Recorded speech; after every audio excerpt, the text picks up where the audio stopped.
Il paraît qu'on décide en 3 secondes si on va regarder une vidéo ou pas. Voilà, ça fait 3 secondes.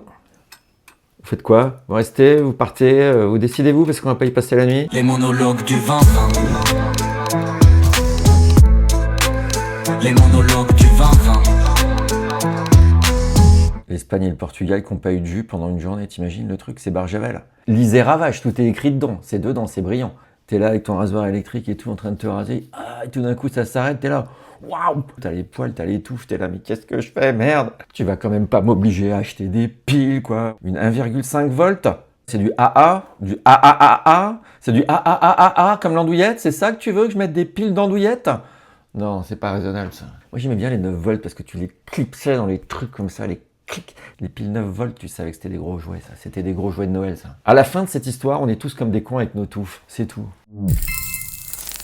La semaine dernière, j'ai testé le format vertical, vous avez vu, avec du fond vert, c'était une catastrophe. Ah mais une catastrophe, j'en ai conscience, hein. Bah je fais des tests. Je ferais mieux fait de pas le faire. Et j'ai réfléchi depuis la semaine dernière en me disant, mais qu'est-ce qui s'est passé? Mais la vérité, elle est simple. C'est que dans la vie, on voit les gens à l'horizontale. Ils sont debout, mais derrière, c'est de l'horizon. Quand vous rencontrez quelqu'un dans la rue, vous avez tout le contexte autour. L'Internet, on est tous en vertical. On regarde les vidéos et on swipe. Et finalement, des gens, on n'a que la gueule et le discours. Et on se tape des milliards de gueules. Et des gueules, et des gueules, et des gueules. Il n'y a plus de place pour le contexte, pour le cadre. Il n'y a plus de place pour le silence. Qu'est-ce qui me fait un pouce, putain? J'ai mon ordi qui fait un pouce. Si je fais un pouce, c'est un truc de dingue. Et qui recommence. Et si je fais ça, il fait quoi? Ah, il fait rien, c'est marrant. Hello. You are a fantastic person. Dans ma bibliothèque, j'ai 3 livres, je sais pas quoi en faire, ça fait 15 ans que je les ai, et ça me pèse, il faut que je vous en parle. Ils sont là, ils étaient cachés derrière moi. Alors voilà, La vie fantastique de Hitler, volume 1, 2 et 3. Ils sont vieux, mais ils sont quasi neufs. Il y a 15 ans, j'étais en famille dans une brocante en Bourgogne. À un moment, je tombe sur un stand, vous savez, souvent à les brocantes, il y a toujours des stands de mecs un peu chelous, qui ont des casques allemands, des baïonnettes, des Uzi, des livres sur Pétain. Et au milieu de ça, il y avait ces 3 bouquins, La vie fantastique de Hitler. C'était vendu 15 €. Je les ai même pas feuilletés, j'ai pas réfléchi, je les ai achetés, et je les ai achetés en me disant comme ça, personne va les lire. C'est moi qui les ai, je me sacrifie.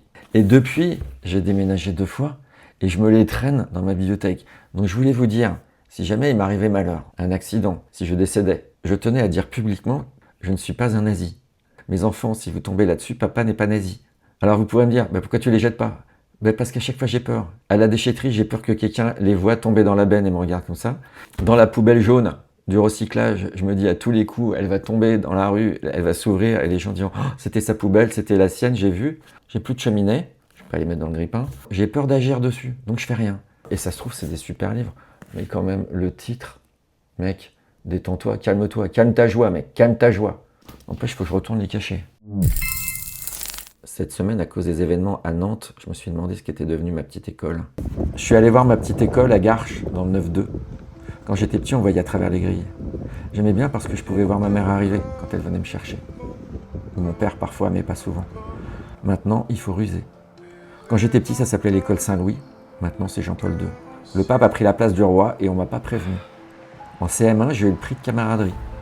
Il y avait aussi les prix d'excellence et le prix d'honneur, mais je les ai pas eu ceux-là. Une prochaine fois, je mettrai la photo de classe et on essaiera de retrouver les gens, en espérant que tout le monde va bien. Alors le 1er mai, c'est férié quoi. Le 1er mai, bah oui, c'est la fête du travail. La fête du travail. Il n'y a pas un problème dans la phrase? Et qu'est-ce qu'on fait pour fêter le travail? Eh ben on travaille pas. Pendant ce temps-là, l'IA travaille. Et l'IA travaille mieux que nous. Avec l'avènement de l'intelligence artificielle, nous avons atteint l'apothéose, les amis. Nous programmons des machines pour faire notre travail, tout en fêtant le travail en ne travaillant pas. Et après, on s'étonne. Oh là là, on va se faire remplacer. Bah oui, mon gars, tu branles plus rien. On est en train de déléguer notre extinction. Qu'est-ce que tu veux que je te dise? Résistance. Je te dis, à ce rythme, en 2040, on aura 364 jours fériés. Ah là, on va bien fêter le travail. Tu te souviens ce que c'était? Non. Tu fais quoi, toi? Bah rien. Et toi? Rien. Ah bon, mais qui fait quoi?